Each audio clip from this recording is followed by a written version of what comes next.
papan penanda asal-usul pocong, karena tali kafan tak dibuka. Kisah ini bermula di sebuah desa kecil yang dikelilingi sawah dan pepohonan rindang. Di desa itu, tinggal seorang lelaki tua bernama Mbah Joyo. Usianya hampir 90 tahun, hidup sebatang kara, dan terkenal sebagai sosok yang jarang keluar rumah.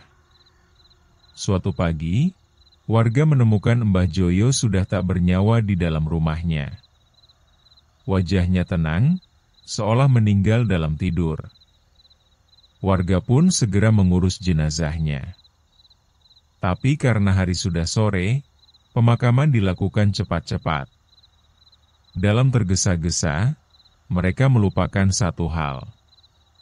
Tali pocong di bagian atas kepala tidak dibuka. Malam pertama setelah pemakaman, warga mulai mendengar suara aneh. Seperti sesuatu melompat-lompat, duk duk duk. Suara itu terdengar dari arah kuburan. Beberapa orang yang tinggal dekat makam mengaku melihat sosok putih meloncat-loncat di tengah malam. Wajahnya tertutup kain kafan, dan suaranya seperti merintih. "Buka, tolong buka." Warga mulai resah. Banyak yang tidak berani keluar rumah setelah maghrib. Anak-anak sering menangis tanpa sebab. Bahkan ternak pun mendadak mati tanpa luka. Salah satu warga, Pak Dullah, yang ikut menguburkan Mbah Joyo, akhirnya bermimpi aneh. Dalam mimpinya, Mbah Joyo berdiri di pinggir kuburnya sendiri, sambil menangis. "Aku nggak bisa pergi. Tali pocongku belum dibuka," katanya lirih. Pak Dullah terbangun dengan keringat dingin. Napasnya memburu. Besok malamnya, ia mimpi yang sama. Dan malam berikutnya lagi.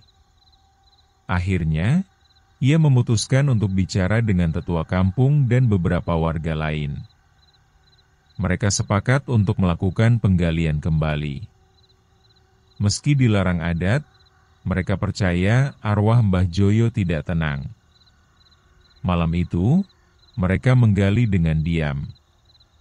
Tak ada canda, tak ada tawa. Hanya suara sekop dan detak jantung. Saat peti terbuka, tubuh Mbah Joyo masih utuh, seperti baru dikubur.